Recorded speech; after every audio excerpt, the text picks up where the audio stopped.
नमस्कार, फाइटर समाचार में आपका स्वागत है। पेश आज 26 अप्रैल दोपहर 3 बजे राजस्थान की खास खबरें। लोकसभा चुनाव के दूसरे चरण में प्रदेश के मेवाड़, मारवाड़ और हड़ौती की 13 लोकसभा सीटों पर मतदान को लेकर आज सियासी पारा उफान पर है। आज सुबह 7 बजे से मतदान जारी है। इस चरण में 152 उम्मीदवार किस्मत आजमा रहे हैं। इनमें कांग्रेस, भाजपा, अन्य दल व निर्दलियों की प्रतिष्ठा दांव पर लगी है। 11 सीटों पर भाजपा कांग्रेस उम्मीदवारों में सीधी टक्कर है। वहीं 2 सीटों पर त्रिकोणीय मुकाबला होने से कांग्रेस भाजपा का सिरदर्द बढ़ा हुआ है। चुनाव में 7 सांसदों में 2 केंद्रीय मंत्रियों कैलाश चौधरी, गजेंद्र सिंह शेखावत और लोकसभा अध्यक्ष की प्रतिष्ठा दांव पर लगी है। 3 विधायक भी मैदान में डटे हैं। इनमें निर्दलीय विधायक रविंदर सिंह भाटी ने बाड़मेर और बीएपी के राजकुमार रौत ने बांसवाड़ा सीट पर त्रिकोणीय मुकाबला बना रखा है। मतदान से ठीक एक दिन पहले राजनीतिक दलों के दिग्गज चुनावी जोड़ तोड़ में जुटे रहे। नए सोशल मीडिया पर अपने अपने पक्ष में माहौल बनाने को लेकर पोस्ट किए गए। बांसवाड़ा डूंगरपुर लोकसभा सीट पर मतदान आज सुबह से जारी है, लेकिन गुरुवार देर शाम एक सरकारी कार्मिक का बैलेट पेपर वायरल हो गया, जिसमें साफ तौर पर एक प्रत्याशी विशेष को वोट करने के बाद तीर का निशान बनाकर वोट की अपील की गई। कार्मिक का बैलेट नंबर 1,12,369 है। इसकी जानकारी बांसवाड़ा जिला प्रशासन के पास पहुंची तो प्रशासन हरकत में आया। तत्काल बैलेट नंबर के इस कार्मिक की पहचान करने में जुट गए। हालांकि जो नंबर बैलेट का है वो बांसवाड़ा जिले का नहीं है। कलेक्टर डॉक्टर इंद्रजीत यादव ने बताया कि यह मैनर्स डूंगरपुर जिले के इशू हुआ है। जानकारी के अनुसार कार्मिक एमबीसी का जवान है। इसकी जानकारी डूंगरपुर कलेक्टर को दी है। दूसरी ओर डूंगरपुर कलेक्टर अंकित कुमार ने बताया कि जिसके नाम से यह डाक मतपत्र जारी हुआ है वह बांसवाड़ा में एमबीसी में कार्यरत है। इसकी जानकारी एसपी को दी है। इस पर कार्रवाई उनके स्तर पर होगी। राजस्थान लोक सेवा आयोग की तर्ज पर अब राजस्थान कर्मचारी चयन बोर्ड ने भी बिना योग्यता भर्ती के लिए आवेदन करने वालों पर सख्ती प्रारंभ कर दी है। बोर्ड ने वर्तमान में चल रही 10 भर्तियों में शैक्षणिक योग्यता या संबंधित प्रमाण पत्र के बिना आवेदन करने वालों पर एफआईआर दर्ज कराने की तैयारी की है। इससे पहले बोर्ड ने आयोग अभ्यर्थियों को आवेदन वापस लेने का मौका दिया है। बोर्ड का कहना है कि भर्ती के लिए उल्लेखित शैक्षणिक योग्यता या संबंधित प्रमाण पत्र नहीं होने के बावजूद भी ऑनलाइन आवेदन कर दिया है या गलत सूचना अंकित कर दी है तो ऐसे आवेदकों को अपना आवेदन वापस लेने का प्रावधान किया गया है। ऐसे आवेदक 26 अप्रैल से 2 मई तक एसएसओ पोर्टल पर लॉगिन कर अपना आवेदन वापस ले सकते हैं। इस छूट के बावजूद अगर किसी ने भर्ती में अयोग्य होते हुए भी आवेदन वापस नहीं लिया तो पात्रता जांच के बाद कानूनी कार्रवाई की जाएगी। पाली जिले के बाली थाना क्षेत्र में तेज रफ्तार कार की टक्कर से बाइक सवार भाई बहन की मौत हो गई। हादसा इतना भीषण था कि टक्कर के बाद भाई बहन उछलकर 40 फीट दूर जाकर गिरे। दोनों बाइक से आशापुरा माताजी के दर्शन करने जा रहे थे। हादसा देसूरी इलाके में हुआ। हादसे के बाद कार ड्राइवर मौके से फरार हो गया। वहीं उसके एक साथी को लोगों ने पकड़कर पुलिस के हवाले कर दिया। हेड कांस्टेबल दलपत सिंह ने बताया कि हादसा नाडोल नारलाई मार्ग पर हुआ, जिसमें सांसरी निवासी 22 वर्षीय महेंद्र दिवासी और उसके 40 वर्षीय बहन भवरी की मौत हो गई। भाई बहन बाइक से मुंडारा माताजी के दर्शन के लिए निकले थे। वहां से आशापुरा माताजी के दर्शन करने जा रहे थे। इसी दौरान गुड्डा पृथ्वीराज के पास कार ने बाइक को टक्कर मार दी। पुलिस मामले की जांच कर रही है।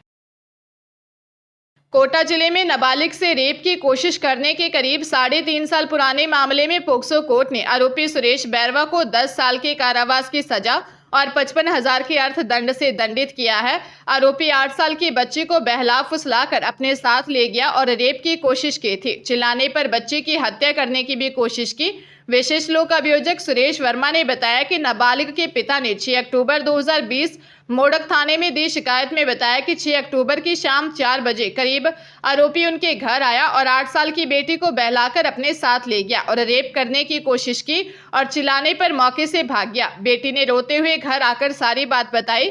पुलिस ने जांच के बाद आरोपी को गिरफ्तार कर कोर्ट में चालान पेश किया।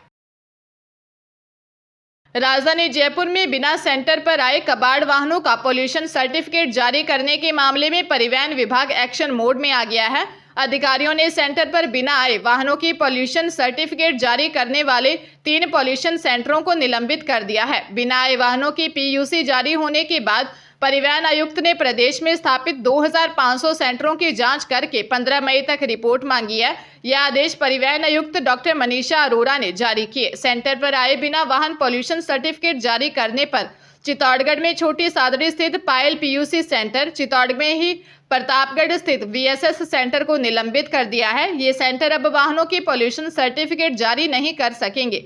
रिपोर्ट में अनियमितता मिलने वाले सेंटर के खिलाफ कार्रवाई की जाएगी। इसमें पीयूसी में लगे सॉफ्टवेयर की जांच होगी। उदयपुर के बहुचर्चित कन्हैयालाल टेलर की जून 2022 में हुई नृशंस हत्या मामले में आरोपियों को चार्ज सुनाने के 2 महीने बाद भी अभियोजन के एक भी गवाह के बयान दर्ज नहीं हुए हैं, जबकि मामले में 5 तारीखें पड़ चुकी हैं। महत्वपूर्ण बात यह भी है कि अभियोजन के इन गवाहों में घटना के चश्मदीद गवाह ईश्वर गौड़ सहित कन्हैयालाल का बेटा भी शामिल है। कन्हैयालाल का बेटा 2 बार गवाही के लिए कोर्ट आया, लेकिन आरोपियों की कोर्ट में पेशी के चलते उसकी गवाही नहीं हो पाई। अब 4 मई को भी एक गवाह के बयान दर्ज होने हैं। अभियोजन की गवाही शुरू नहीं होने का मुख्य कारण अजमेर जेल से आरोपियों की जयपुर स्थित एनआईए मामलों की विशेष कोर्ट में पेशी नहीं होना है। मामले में पिछले शुक्रवार को भी बयान दर्ज होने थे, लेकिन ना तो गवाह आया और ना ही जेल प्रशासन ने आरोपियों को ही कोर्ट में पेश किया।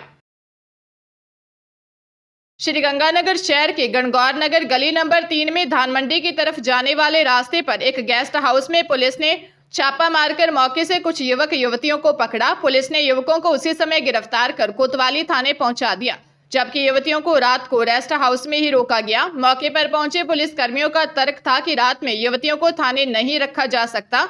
इस दौरान महिला पुलिस को भी तैनात रखा गया। हालांकि रेस्ट हाउस में क्या गतिविधियां हो रही थी, इस बारे में देर रात तक कोई खुलासा नहीं किया। मोहल्ले के लोगों ने बताया कि पिछले लंबे समय से इस इलाके में बने रेस्ट हाउस में अवांछित गतिविधियां होने की आशंका थी।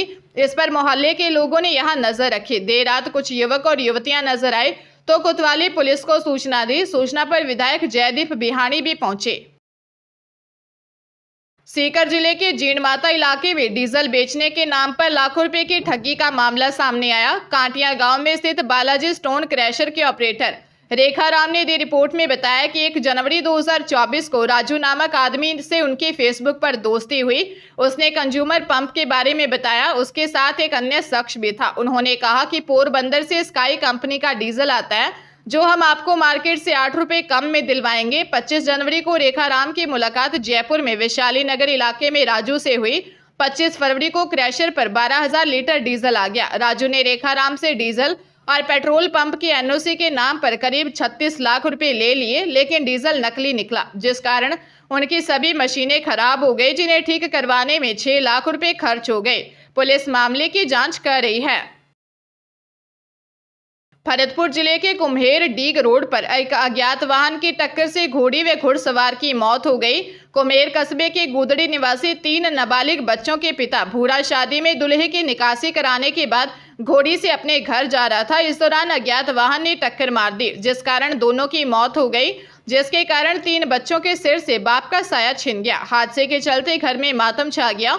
वार्ड पार्षद संजीव सोनी ने बताया कि भूरा बच्चों के लालन पालन के लिए शादी समारोह में घोड़ी से दुल्हे की निकासी कराने के साथ ही भेड़ पालन का कार्य करता था। रात्रि को शादी की निकासी करने के बाद अपने घर जा रहा था। इस दौरान सुपावस मोड़ के पास अज्ञात वाहन चालक ने उसकी घोड़ी और उसे टक्कर मार दी, जिससे दोनों की मौत हो गई। राजधानी जयपुर में बदमाशों ने खुद को ईडी का अधिकारी बताकर बुजुर्ग को ठग लिया। बुजुर्ग ने 2 बार में 5 लाख से ज्यादा रुपए ट्रांसफर कर दिए। बजाजनगर थाने में गोपालपुरा मोड़ हिम्मत नगर के रहने वाले 64 वर्षीय राजेंद्र भंडारी ने बताया कि 11 अप्रैल को उनके पास फोन आया। सामने वाले ने खुद को ईडी का अधिकारी बताया और कहा कि आपके आधार कार्ड से फर्जी सिम खरीद कर फर्जी बैंक खाता कैनरा बैंक में खोला गया है। 2 करोड़ रुपए का लेन देन किया गया है। इसके चलते तुम्हें गिरफ्तार किया जाएगा। इसके बाद बदमाशों ने एक फर्जी गिरफ्तारी वारंट भेज दिया। इस तरह डरा धमकाकर आरोपियों ने पीड़ित से 2 बार में 5,92,000 रुपए ठग लिए। पुलिस मामले की जांच कर रही है।